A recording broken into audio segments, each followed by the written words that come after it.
درنو لیدونکو ستړي مشئ.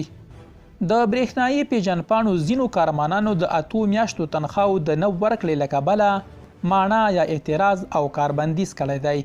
ځینو کارمانانو خالي یا شنبه د کب پر 21مه د یوې ویناپاڼې په خپرولو ویلي چې له 8 میاشتو راهیسې تنخواوې نه دي اخیستې. د هغوی په خبره کله یې چې د کب پر 9مه کاربندیز وکړ، د احصایې چارواکو له هغوی 10 ورځې وخت وغوښت، خو اوس مهال دا موده پای ته رسیدلې او ستونزه یې پر ځای ده. هغوی وایي د احصایې او معلوماتو څانګې یې د تنخواو په برخه کې سستي کړې او اوس مهال نوي چارواکي وایي چې دوی د پخوانۍ واکمنۍ کارمانان دي، نه باید له هغوی د تنخوا تمه ولري. درنو لیدونکو له ملتیا مو مننه.